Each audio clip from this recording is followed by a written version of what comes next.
Hey there, hi, welcome to the channel. I am Garrett, and in today's video, we are talking about interior design trends that I am glad I said no to because they're done, they're tired, they're out, in my opinion. So let's get into it. The first trend I'm glad I said no to, and it gave me, I thought about it, okay, is the Sherpa Chair. Yeah, the Sherpa Chair, you all know, you've seen them, these like sculptural, structural chairs that are covered in this like Sherpa fuzzy fur-like material. They have such a good winter vibe to them, right? Like they're giving cabin, they're giving ski lodge, they're giving luxury. But my goodness, can you imagine having that in your house every day and having to take care of it and clean it? Like, no. I'm not the one. It's not for me. With dogs, with life, even just sitting on something like this, the fur on it is just gonna get so messed up, it's not even funny. It's like a shag rug, okay? They're just impossible to keep clean and keep looking good, like those Mongolian fur kind of rug wool things. They just don't stay looking good for a long period of time. And especially with a chair, because even if you don't have dogs or something getting on it, or kids or something getting on it, you get up and down off of it and the fur is gonna get matted and tangled. And these are always in white, okay? They're always in white. It's going to discolor. Also with these chairs is you can't clean them using any sort of liquid material, because once you do that, the fur changes. It like gets all shriveled and wrinkly. First of all, it stinks, okay? It stinks like a wet dog. And then it changes completely and it gets all curly and like it doesn't look normal now. What do you do about it? And you have to brush it out. That seems like so much work for a piece of furniture to me. I just don't like it. Boucle is similar to that. Even like this boucle sofa we have. It's great. It's lasted us for a very long time. What I'm realizing now is that because Arden, our little Cavalier, has black hair, you can see it on it. And so now I have to vacuum it up regularly so it doesn't look like it has dog hair on it. But that's just having a light colored sofa and a dark colored dog. I always say this, when I talk about this boucle sofa, it's in the studio. It does not get used that much. So it's okay, it still looks really good a few years on. But if this was an area that was really heavily used, like a living room, I probably wouldn't opt for something that's a little more delicate like boucle, and definitely not for a Sherpa material. Maybe you get a pillow for that you use seasonally. That's a little bit less, of a commitment than an actual full-fledged piece of furniture. On top of it, do you know how expensive this is? Like, we could talk about it all day, but you see these chairs and you're like, oh wow, that's cool, that looks amazing. Thousands of dollars for a chair. I saw a day bed, actually, it was a day bed, it was gorgeous, it was beautiful, I loved it, it was $10,000. No. It was a beautiful day bed, but like the velvet version of it would have been fine for me, because that's insane for a piece of furniture that I have to then brush and take care of. It's a big commitment. So if you were looking for this, you like this finish, this material, you're like, hey, I have a cabin, this would be perfect for me. Accent pillows are great. You can get just like a throw blanket almost, or a rug that's in this material, and not use it as a rug on the floor. Use it like drape it over the back of a sofa or on a chair. That's fine too.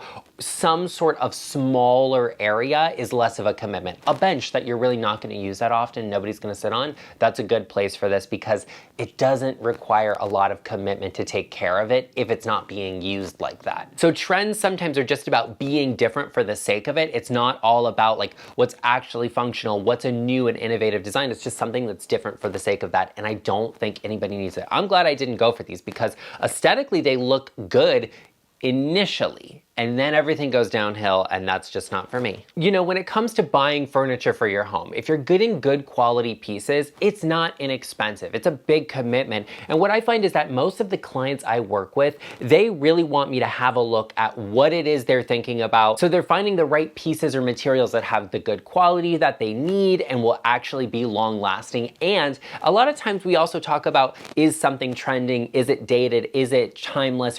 Or do I think it'll be dated in a couple of years? Also, I love to help people make those decisions, because sometimes you see something and it's just all over the place. It's everywhere. And you're like, gosh, what can I do about this? I want to have it in my home.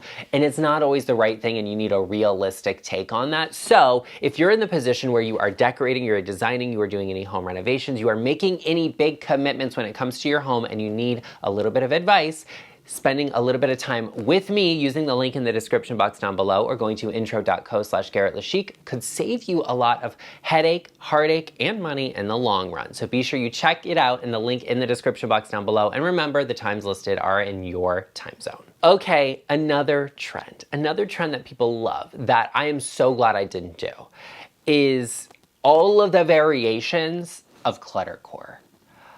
Clutter Core, some people just love Clutter Core. They just love to have a lot of things and a lot of stuff. And I love beautiful things and I love to have beautiful things, but there's a limitation on what I can have or want. I very much am a person that things have to be in a specific place, they have to be a specific way, they have to be situated correctly so that I'm not visually overwhelmed or overstimulated. Like, that's just who I am, and I'll admit that. So I don't like it when the cushions are out of place. And I don't like it when there's too many of them either. Clutter Core is so insane. I wouldn't specifically say that maximalism is Clutter Core, but Clutter Core has lots of variations in it. Like, a lot of postmodern design falls into that niche of Clutter Core for me. And that is just overwhelming. It's too much stuff. It's too much to take care of. You have to dust, you have to clean everything, all of these knickknacks, all of these tchotchkes, all of these little bits and pieces all over the place. I'm getting overwhelmed just thinking about it. I can't do it. I can't do it. And I hate having something on every area, every surface of something. It's so overwhelming and it completely distracts from the actual space that is there that you have to work within. Less is more. In certain instances, less is more because we can then create a beautiful space that is curated and that looks beautiful. Also, you know, when you shop good quality, you're not replacing things all that often. And you don't have to have 2 million different vases to style an arrangement of flowers in. Like, I can have one vase in every room. Actually, in this room, I have 2 vases. I know it's so excessive, right? I don't need to have a ton of stuff all over the place to make me happy. It's those moments, those vignettes that I see in my home that really bring me that joy.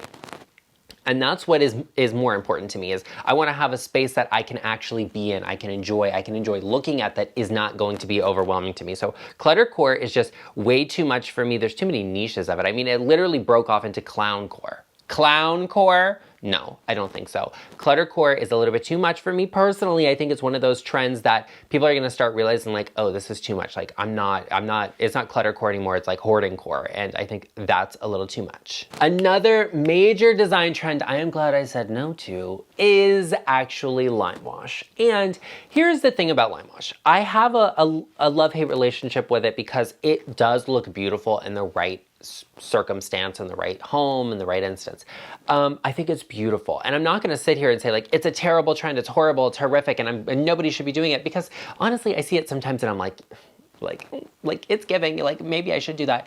But I'm glad I didn't go for it because I think it works in a specific space, in a specific style. And I just don't think that is my style. And what I mean by that is we see so much design online that we're so influenced by, right? Like, you see a beautiful space and you're like, oh, that's beautiful and I want that. And then you go and see another beautiful space and you're like, wow, I want that too. You go to a furniture store and you're like, wow, this arrangement is so great, I want that in my home.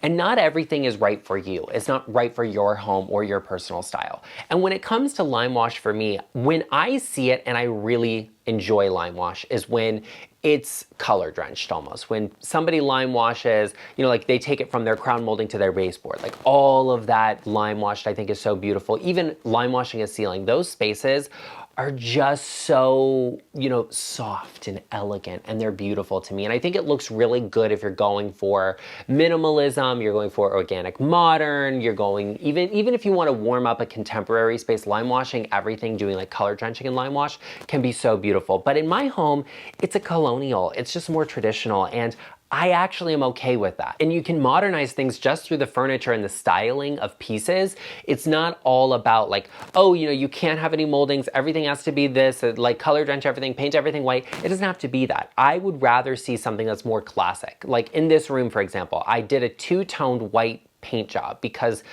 white, honestly, it just looks good on camera. It's softer, it's easier to light the space better for videos. That's why I painted it white. I don't actually care about all white spaces, but like, I did it in all white, but I did 2 tones of white because I think it plays off of historic and classic interiors and design, but it still has a modern feeling depending on the tones you choose. But it leads itself to naturally feeling like a part of this home. Like it was supposed to be these 2 tones of white. They're different enough, there's enough variation that it feels natural, but it has a softness to it and a brightness that makes filming easy. I like that better for me personally. I like to have the ceiling be an accent and the trim and the moldings be an accent. I love the ceiling detail, and I just think if you have limewash, that's already very textured. There's a lot of visual interest there that then adding a ceiling detail onto, and then adding trim and molding and crown molding and this and the drapes and all of these detailed things is too much. It's overwhelming, and it's just not for my home. It's just not for me. And not everything is. And I think that's a big takeaway you have to remember is sometimes I can appreciate something from afar. I can appreciate it for someone else, even though it's not what I'm gonna do in my home. Arden is here and he wants to say hello. He's taking a break from his nap. A short break. He's falling asleep again. Okay, come here, sweet boy.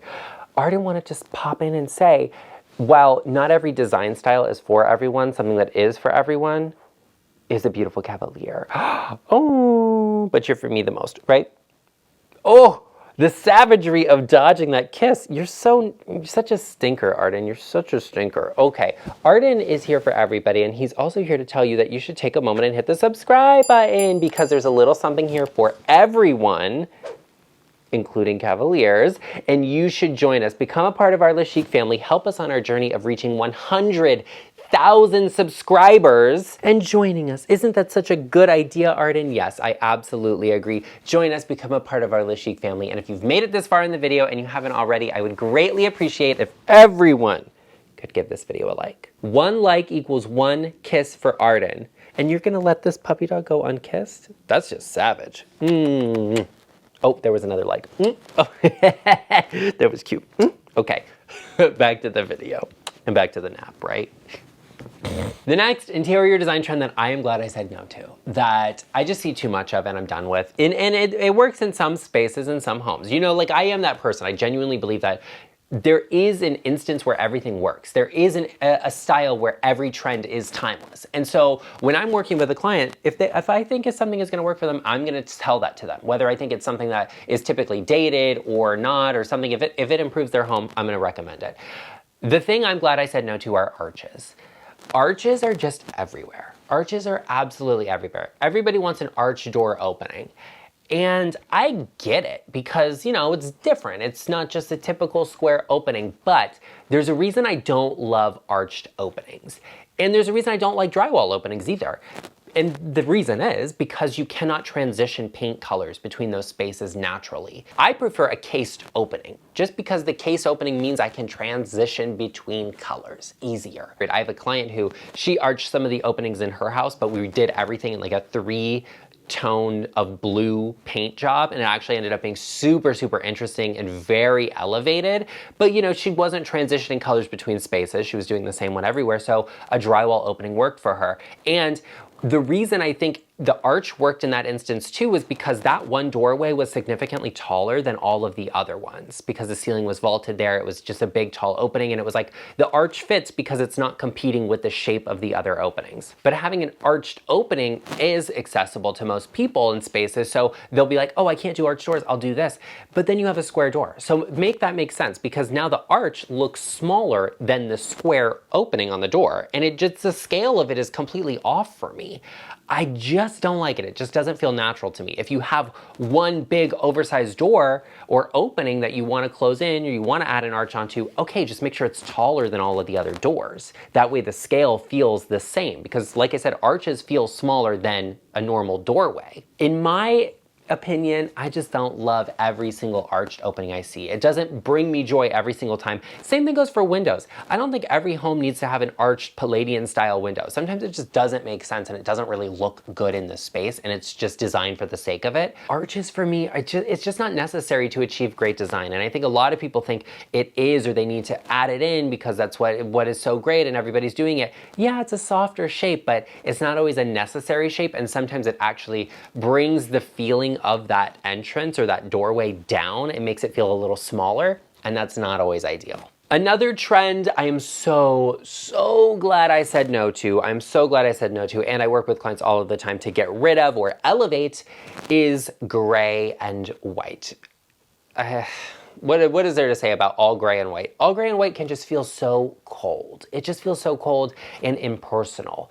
And the reason I work with a lot of clients to get rid of it is because they've realized like this was a big trend. It was like that flipping, like house flipping trend, like the home flippers would go and they'd be like, put the gray vinyl floor in, paint all of the walls gray, the trim can be white, and then, you know, we'll do chrome hardware on everything. And it's like, those are all cool tones though. Those are all cool tones. We want our homes to feel warm. We want them to feel like they're welcoming and inviting and relaxing.